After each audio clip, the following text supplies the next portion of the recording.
menyelami pikiran para filsuf modern Barat. Apa itu kebenaran? Dari mana datangnya pengetahuan? Apakah dunia ini bisa kita pahami dengan akal atau hanya dengan pengalaman? Filsafat Barat modern lahir dari pertanyaan-pertanyaan ini. Dalam perjalanan sejarah yang membentang dari abad ke-17 hingga abad ke-19, sejumlah pemikir besar mengubah cara manusia memandang realitas pengetahuan dan bahkan keberadaan dirinya sendiri. Dalam video ini, kita akan menyusuri jejak 5 tokoh penting filsafat modern Barat: René Descartes, John Locke, David Hume, Immanuel Kant, dan George William Friedrich Hegel. Mereka tidak hanya berdebat tentang bagaimana kita tahu sesuatu, tapi juga meletakkan dasar bagi ilmu pengetahuan, politik modern, dan pemahaman tentang manusia itu sendiri. René Descartes. René Descartes dianggap sebagai bapak filsafat modern. Ia hidup di masa transisi dari abad pertengahan menuju era rasionalisme dan ilmu pengetahuan. Gagasan utama Descartes adalah metode keraguan radikal.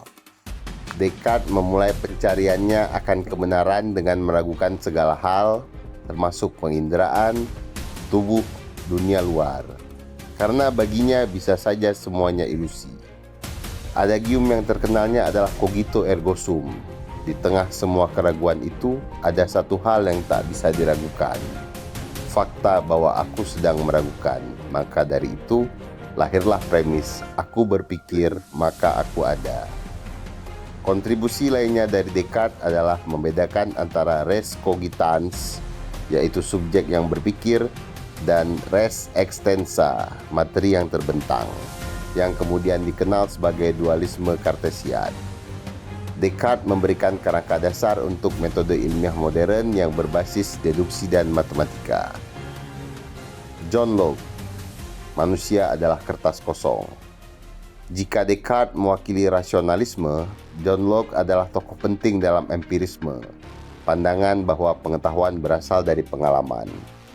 Pemikiran utama Locke adalah tentang tabula rasa. Menurut Locke, manusia lahir tanpa pengetahuan bawaan. Pikiran kita seperti kertas kosong yang kemudian diisi oleh pengalaman indrawi atau empiris. Sumber pengetahuan bagi Locke dibedakan menjadi dua jenis pengalaman. Pertama adalah sensation yang didapat melalui panca indera. Yang kedua adalah reflection yang didapat melalui proses berpikir terhadap data yang ditangkap. Kontribusi lainnya dari John Locke adalah dalam hal filsafat politik.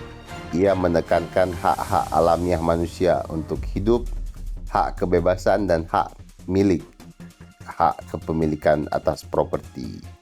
Ia meletakkan dasar teori kontrak sosial yang menginspirasi demokrasi liberal modern dan revolusi Amerika.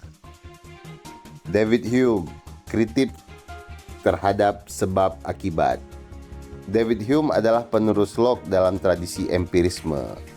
Namun jauh lebih radikal, ia dikenal sebagai empiris skeptik yang mengguncang fondasi filsafat dan ilmu pengetahuan.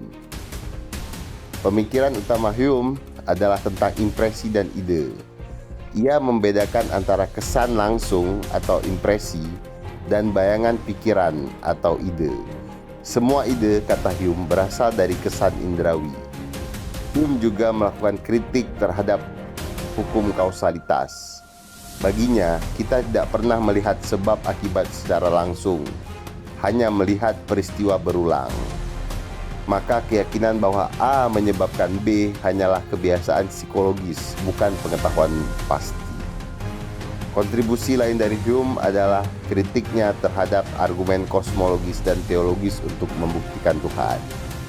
Hume menjadi pemicu bagi Immanuel Kant untuk meninjau ulang fondasi akal dan pengalaman. Immanuel Kant, revolusi Kopernikan dalam filsafat. Immanuel Kant dianggap sebagai filsuf terbesar di era modern.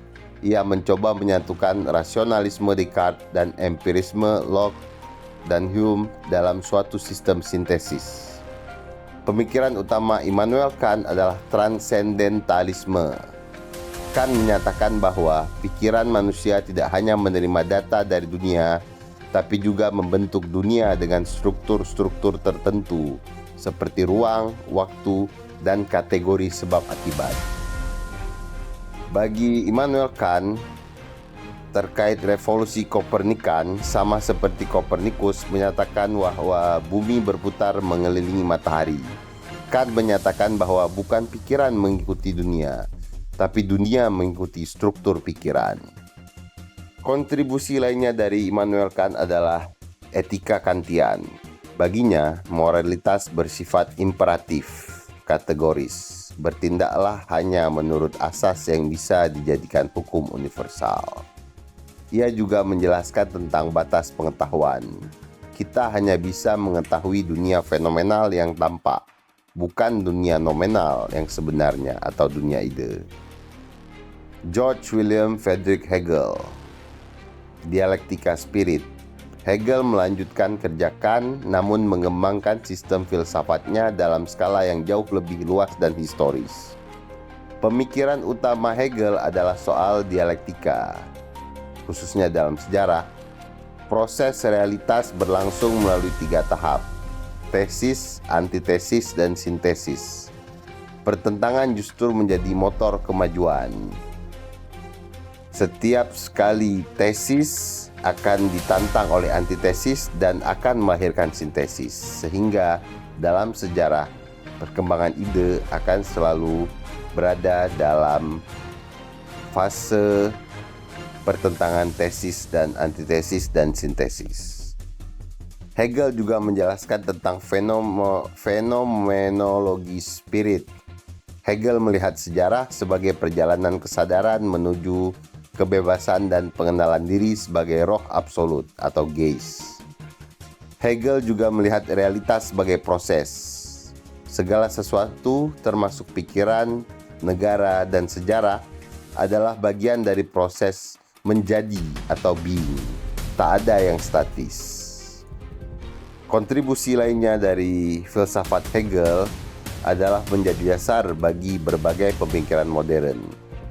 Marxisme mengambil dasar pemikiran dari dialektika Hegel, juga eksistensialisme hingga teori kritik Frankfurt. Hegel memperkenalkan pandangan totalitas bahwa setiap bagian hanya bisa dipahami dalam keseluruhan. Dari keraguan Descartes hingga dialektika Hegel, para filsuf ini tak hanya menjawab pertanyaan-pertanyaan besar. Mereka merubah cara kita memandang dunia, diri, dan sejarah. Filsafat bukan sekedar teori tapi perjalanan, dan setiap dari kita pada akhirnya sedang melanjutkan perjalanan itu.